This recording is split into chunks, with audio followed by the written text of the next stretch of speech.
This is the Transformers Bumblebee Cyberverse Adventures from the MacAdam Build-A-Figure Wave. Wave 1 of these deluxe class figures from the Cyberverse line. We have Autobot Hot Rod. I picked up this figure from my local Toy Kingdom store.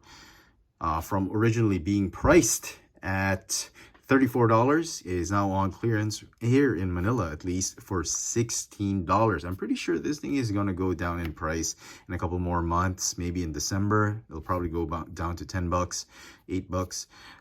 But Hot Rod was one of those figures that didn't really see a lot of him in stores, in Toy Kingdom, Rusan's, and Toys R Us. So I decided to pick him up while he's still at $16.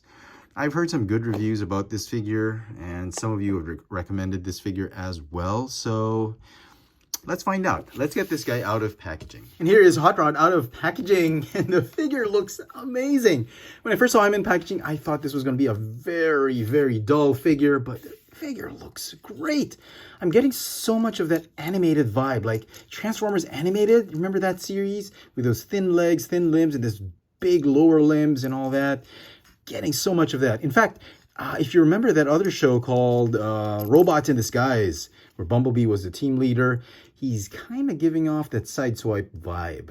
I don't know if you see it. Maybe it's just me, but he kind of feels like he could have been a sideswipe somehow on the show. But I'm getting so many animated vibes with this figure. I just love it. The paint apps, very subtle, came out great. Really nice black windshield. We'll see more of that in alt mode. The wheels are painted. Look at that crest on his chest. That's fake. There's a fake car hood right there. That's fine. Some nice highlights of orange here and there. He's got this flame blast effect for the exhaust ports, I suppose. He could blast some Decepticons.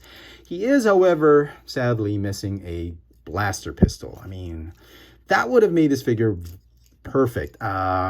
They could have squeezed a tiny little pistol somewhere, and I don't know why Hasbro chose not to do that. I guess these blast effects were too expensive to make. I don't know, because the engineering and the parts, they're not a lot. I mean, Bumblebee, I think, has a lot more plastic in him than this guy. So if they could give him a stinger blade and a gun, I think they could do more than just these blast effects. But alas, this is what we get.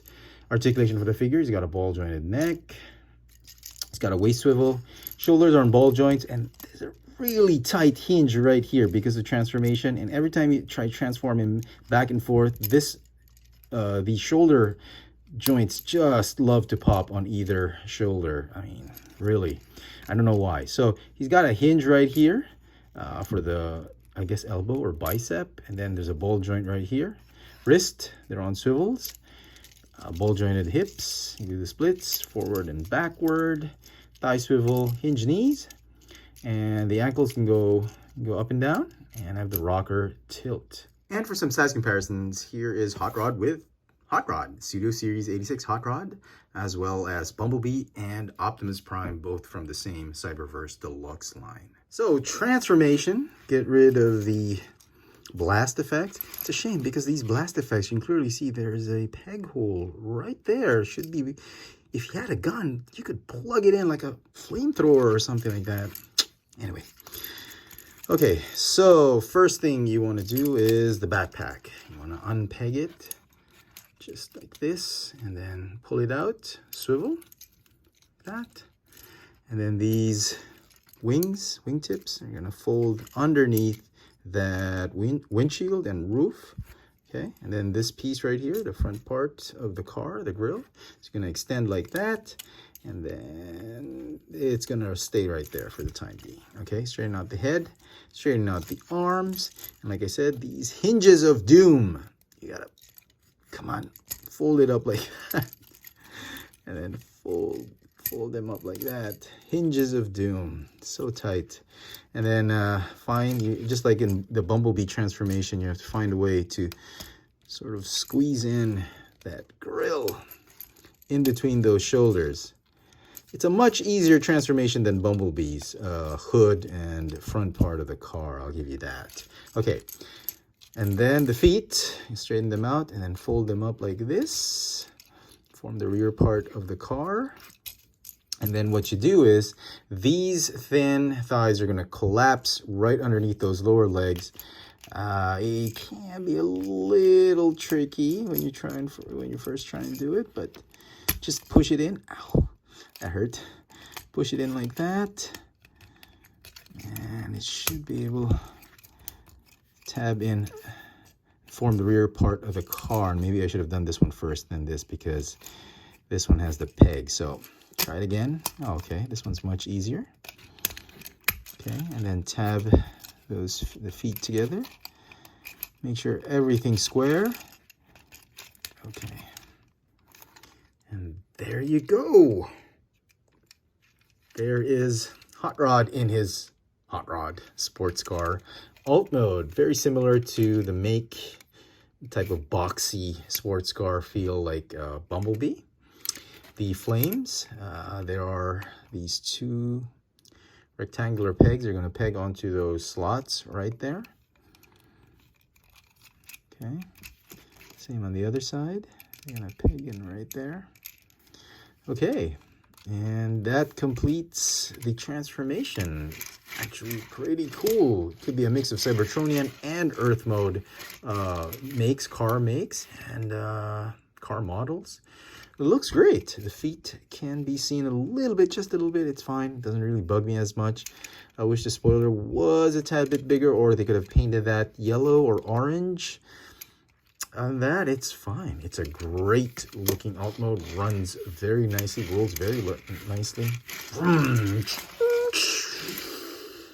Some final thoughts on Cyberverse Deluxe Hot Rod. I think it's a great figure. I really had a lot of fun with this figure. The transformation and engineering was a lot of fun to do. To transform, a little tricky in some parts, but it's definitely a better transformation and a lot more enjoyable than Studio Series 86 Hot Rod.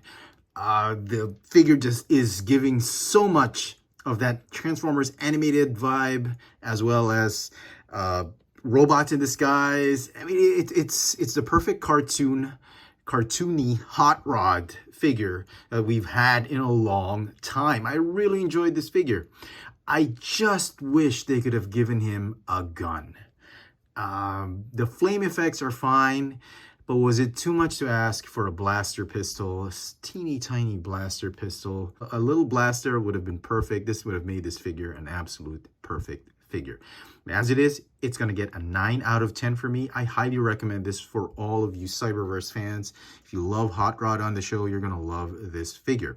I would, however, caution on buying it at regular retail because it is severely overpriced.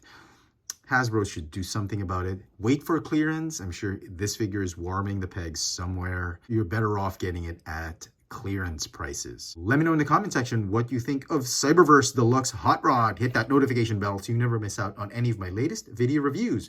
And if it's your first time here, please subscribe. Thanks for watching.